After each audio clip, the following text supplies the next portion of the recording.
Welcome back to Words of Paradise. I'm your host, Leon Idle, and I've done several videos, many content creators have done several videos about what's going on with D&D, the open gaming license, the changes, and it has just been a firestorm surrounding Wizards of the Coast. I mean, there's D&D Beyond cancellations happening so fast that it kind of temporarily shut the website down. They delayed their response to dropping the new OGL. It has been crazy. This is a beautiful, beautiful instance of so far fans winning, and I could not be more excited for it. But one of the big questions has been, how will Critical Role respond to this, considering, they play D&D for a living. In fact, they've probably driven the vast majority of new D&D customers to Wizards of the Coast over the years. Well, it looks like we may have an answer. According to this article from CBR, comicbookresources.com, which I have said is a horrible source in the past, and I will continue to say so, but every now and again they get stuff right, so let's take a look here. Critical Role responds to the WotC OGL controversy, supports content creators. Well, considering almost all these guys are also video game and anime voice actors, it doesn't surprise me that they understand a gig economy and want to support creators. Critical Role issues an official statement regarding the ongoing controversy surrounding Dungeons & Dragons publisher Wizards of the Coast. Oh goody, let's get into it and see what they got to say. Critical Role has commented on the ongoing controversy surrounding Dungeons & Dragons publisher Wizards of the Coast. On Twitter, Critical Role issued an official statement regarding WotC's leaked open gaming license, OGL 1.1, for Dungeons & Dragons. Critical Role has always supported creators and game development in the tabletop space, the web series wrote. We stand by our industry peers as well as anyone who takes a risk in creating a new system or developing an original idea. One of the main criticisms of the altered OGL is WotC's restriction on independent creators' content, including merchandise, fiction, and miniatures. Alright, let's read the whole thing, since that didn't seem to cover it. Critical Role, alright, so we've already read this first paragraph. The beauty of gaming comes from the opportunity to share inclusive, diverse, and compelling stories with a wide spectrum of creators. That's exactly why we launched our own game publishing company a few years ago, because we believe that broadcasting field of creators boosts the entire industry. The success that we've experienced is thanks to the passion and interest of the greater tabletop community, and we commit to fostering an environment that allows everyone the opportunity to easily share the stories they wish to tell. Oh!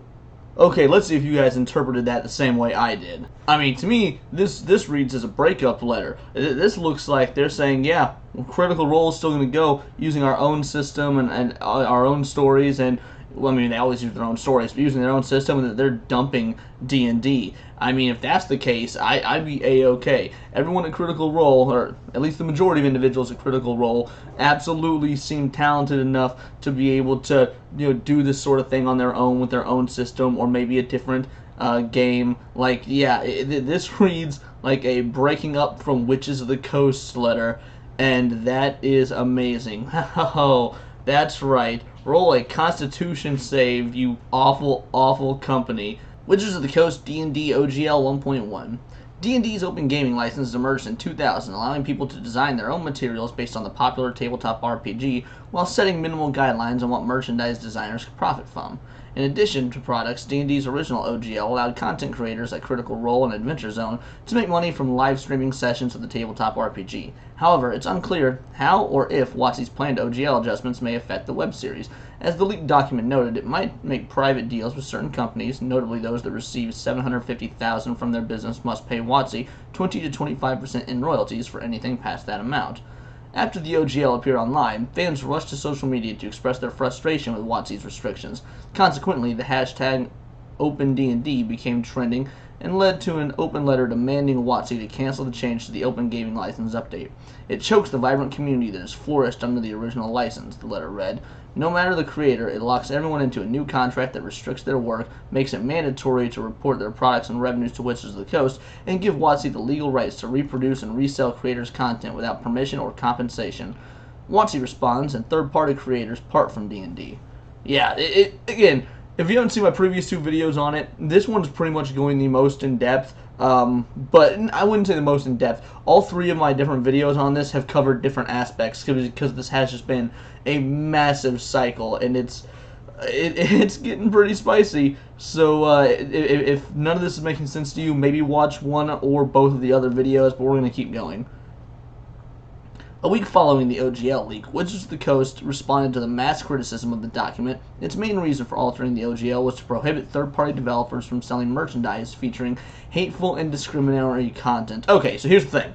I saw this last night. I almost made a video about this last night. This is absolute bogus. This is what they decided to claim after all the backlash, after they received all this hate and this backlash for this change. There was to make more money, because that's what it was about. It was about money. That's what this was about. They straight up said in their sit down that was also covering Magic the Gathering, D&D is under monetized, that they are making only $150 million out of the billion it draws in. They wanted more money. Then when everyone threw their own feces at them, understandably so, they backtracked and they put out this statement that we wanted to make the game less racist. We wanted to make sure people who were using the open gaming license weren't using anything discriminatory, and it's completely hiding behind this noble white knight persona. The moment they were getting backlash, they completely, oh no, it's not about money, even though you openly said it was about money on multiple occasions. That was the main reason for this. You said so in your sit down, in your fireside chat. You said that it was under monetized and the money was broken down, how you're only seeing 1/10 of what D&D is actually generating.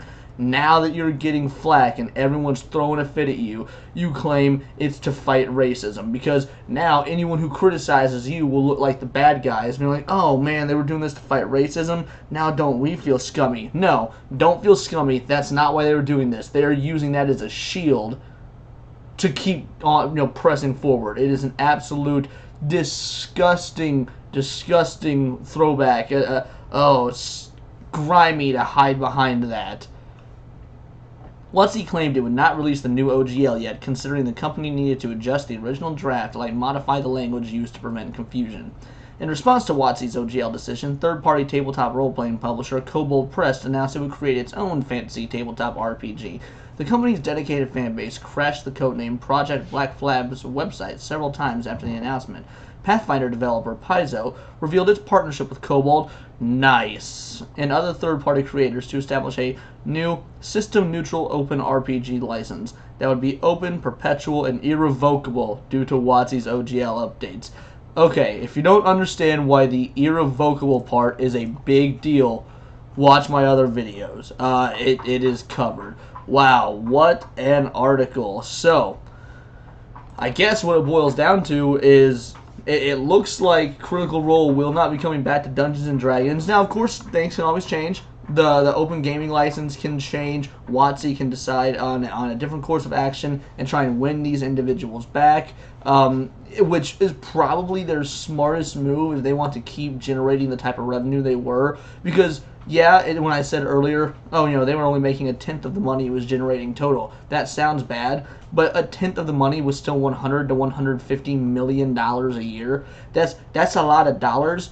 And you're going to end up losing more in the long run if you were cutting your fans out because they're moving to other properties because you're doing things that they don't like. At the end of the day, your fans are still customers, and they're not beholden to buying your product unless you're offering them a product they want. So, at the end of the day, if you're not happy with $150 million, that's kind of a greedy you problem. That's a lot of money. For any company. Yeah, maybe that's not a lot of money for a Marvel movie to make, but that's a completely different industry. Tell me what other board game makes $150 million a year. Maybe Monopoly does, maybe Yahtzee does, I don't know, but it seems pretty outrageous.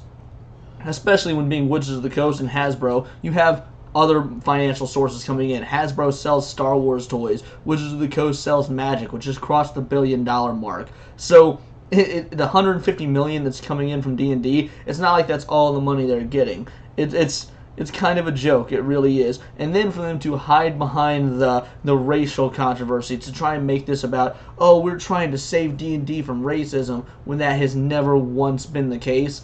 It's just a sickening backpedal that tried so hard to make them look like the good guys in this. But anyone who has been following this since it dropped can see right through it, because How come? We've been reporting on this for nearly a week and a half now. Why is this the first we're hearing of a racial component? It's because you think that's an easy way to save face, when no, it's scummy. Well, that's all I've got for this one. Again, if you didn't quite understand the full context of everything that was happening, watch some of my previous D&D videos and Wizards of the Coast videos that kind of clear this up. Or if you enjoy content like this, you have watched those, you want to watch more, I've got stuff covering the new abysmal Velma show. I watched the first 2 episodes so that you guys don't have to. Just watch my review of it instead of you watching it. Don't give HBO the clicks. Or watch some of my stuff, referring to anime, movies, whatever floats your boat. But definitely subscribe to the channel, because it would mean the world to me. I'm trying to grow it in 2023, and I'd like you to be there with me while we do it, because this has been Words of Paradise.